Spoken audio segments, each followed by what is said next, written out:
एक चीज बार बार आप लोग कहते हैं, हमारे पक्ष के लोग हो या उस साइड के पक्ष के लोग हो या जो सदन से बाहर है, वो एक वक्तव्य देते रहते हैं। मैं उसको सुधारना चाहता हूं।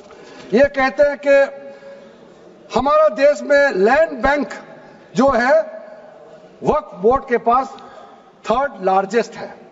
पहला रेलवे, इंडियन रेलवे, फिर इंडियन आर्मी मतलब इंडियन डिफेंस का, और फिर कहता है वक्फ बोर्ड के पास जमीन है। मैं उसको सुधारना चाहता हूं। सर, आप भी तो ट्रेन में चलते हैं, हम लोग भी ट्रेन में चलते हैं।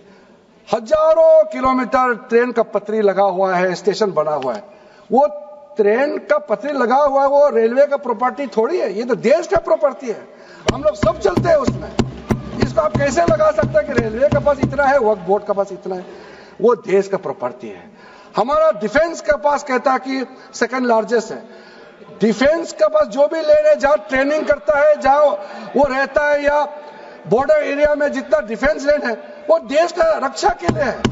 उसको आप कैसे वक्फ प्रॉपर्टी के साथ आप तुलना कर सकते हैं? वक्फ प्रॉपर्टी प्राइवेट प्रॉपर्टी होता है सर। तो इसलिए दुनिया में सबसे ज्यादा वक्फ प्रॉपर्टी हिंदुस्तान में है। सिर्फ हमारा देश में ही नहीं, दुनिया का सबसे बड़ा और सबसे ज्यादा वक्फ प्रॉपर्टी हिंदुस्तान में है। तो फिर ये क्यों है 60 साल तक आप सरकार में रहे हैं, हमारे देश में मुसलमान इतना गरीब क्यों है? जब दुनिया का सबसे ज्यादा वक्फ प्रॉपर्टी हमारा देश में है, तो हमारे गरीब मुसलमानों का पढ़ाई के लिए, मेडिकल ट्रीटमेंट के लिए, स्किलिंग के लिए, इनकम जनरेशन के लिए क्यों काम नहीं हुआ आज तक? बताइए। ये दुनिया का सबसे बड़ा वक्फ प्रॉपर्टी अगर हिंदुस्तान में है, तो उस प्रॉपर्टी से गरीबों का उत्थान के लिए, लोगों का भला के लिए अगर ये सरकार नरेंद्र मोदी जी के नेतृत्व में गरीब मुसलमानों के लिए काम कर रहा है, तो इसमें आपत्ति क्यों होना चाहिए? आप लोग बताइए। इसलिए सर, इसको धर्म जाति से बाहर उतर करके सबको सीधा अपना दिल से पूछ करके आप सोच के देखिए कि आप जो लोग आज इस बिल को विरोध कर रहे हैं, आज 1 साल 2 साल नहीं, सदियों तक हमारा देश उसको याद रखेगा कौन इस बिल को समर्थन कर रहा है, कौन इस बिल को विरोध कर रहा है। आज चंद वोट के लिए, सत्ता के लिए हमारे मुसलमानों को आपने 70 साल से ज्यादा वोट बैंक बना करके गुमराह किया है। कितना और गुमराह करना चाहते हैं? अब हमारा देश में वोट बैंक का राजनीति नहीं चलेगा। इसलिए मैं कहना चाहता हूं, जब हमारा देश में इतना वक्फ प्रॉपर्टी है, तो इसको हम बेकार में पड़ा रहने नहीं दिया जा सकता है। गरीब मुसलमानों के लिए, आम मुसलमानों के लिए इस्तेमाल करना ही पड़ेगा। उसके लिए आज का ये वक्फ संशोधन बिल जरूरत है। अध्यक्ष महोदय जी, हमारे अपने वामसी पोर्टल में, हमारे मंत्रालय के वामसी पोर्टल में हमने रिकॉर्ड देखा है। सचर कमेटी जो आपने बनाया है 2006 में, उन्होंने भी ये बारे में काफी डिटेल में जिक्र किया हुआ है। सर, 2006 में 4.9 लाख वक्फ प्रॉपर्टी था और उसका इनकम कितना था? मैं बता दूं आंकड़ा सर, आप कहेंगे 4.9 लाख वक्फ प्रॉपर्टी में टोटल इनकम था 163 करोड़। कौन खाते थे? 163 करोड़।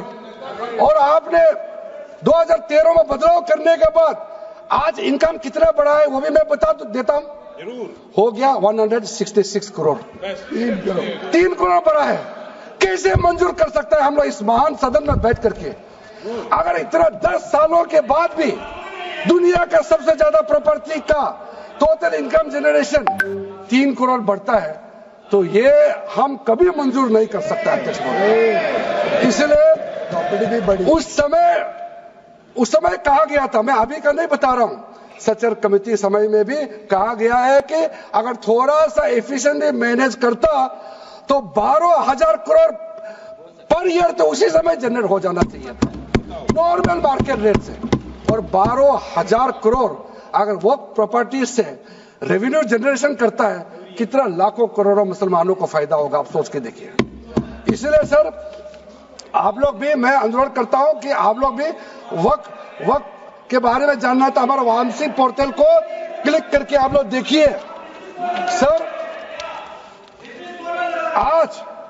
आज वो 4.9 लाख से बढ़ करके टोटल वक्फ प्रॉपर्टी बन गया है 8.72 लाख हमारा देश में वक्फ प्रॉपर्टी बन गया है। और आप कल्पना कीजिए 8.72 लाख प्रॉपर्टी वक्फ का है, उसको अगर हम सही तरीके से मैनेजमेंट करता तो हमारा मुसलमानों का ही नहीं है, देश का तकदीर बदल जाएगा। इतना प्रॉपर्टी हमारे पास। अब समझिए चीज को सर, मैंने अभी कई राज्यों का दौरा किया अध्यक्ष महोदय, मैंने कई राज्यों का दौरा किया। मैं एक एग्जांपल आपको जरूर देना चाहूंगा। मैं बहुत इंप्रेस हो गया जब मैं पिछली बार जम्मू कश्मीर गई। जम्मू कश्मीर में हमारा नई वहां वक्फ बोर्ड का चेयरपर्सन बनी और मैंने पूछा कि आप जब वक्फ बोर्ड का चेयरमैन बनी तो उसमें क्या हालत थी और आज क्या हालत है। उन्होंने बोला कि सर जब उन्होंने पदभार संभाली तो उसमें कोई इनकम का, कोई व्यवस्था का, रिकॉर्ड का ठीक ठाक कुछ भी नहीं था। और उन्होंने आने के बाद 40 करोड़ रेवेन्यू इनकम उन्होंने जनरेट करना शुरू किया, मुझे बताया। और उसके वजह से वह काफी अच्छा काम कर रहा है। मैं हजरत बल श्राइन भी गए और वहां भी मरम्मत चल रहे हैं। इतना पुराना श्राइन है, दुनिया के लोग आते हैं, बहुत खूबसूरत से उसका सारा आसपास का ब्यूटिफिकेशन का काम भी चल रहा है। अगर अच्छा काम करेगा, रेवेन्यू बढ़ेगा तो सबका फायदा होगा सर। इसलिए सर आप लोग आज बिल को समर्थन करने के बाद मेरे ऑफिस में आइए, 1 साल के अंदर में इसका ट्रांसफॉर्मेशनल इंपैक्ट क्या होता है मैं ही आप लोगों को बता दूंगा। सर वक्फ अमेंडमेंट जो बिल लाए हैं उसमें जेपीसी का कई रिकमेंडेशन है जिसको हमने समर्थन किया है और एक्सेप्ट किया। हमने यह इस बिल में लाया। इसलिए बोलना कि जेपीसी का आपका कमेटी का बात को माना ही नहीं है, आपका कमेटी का बात नहीं सुना गया है, वो गलत बात है सर। अध्यक्ष महोदय जी, पार्लियामेंट्री कमेटी जब बनता है तो उसका एक अपना सैंक्टिटी होता है और उस कमेटी में खुले बहस हुए हैं। उसमें मैं अंदर जाना नहीं चाहता हूं क्या हुआ है, लेकिन उनके बीच में कई ऐसे मुद्दे हैं जो हम लोग सरकार समझते हैं कि बहुत अच्छा सुझाव आया है, हमने उसको माना है। और कुछ छोटा अमेंडमेंट है जो बहुत जरूरी चीज है, वो अमेंडमेंट भी हम लेकर के आए हैं। इसके बाद जो पूरा ये सारा व्यवस्था देखने के बाद सबके मन में उम्मीद जागेगा। उम्मीद इसलिए जागेगा कि एक नए सवेरा आने वाला है। इसलिए नए एक्ट का नाम भी उम्मीद हो गया है।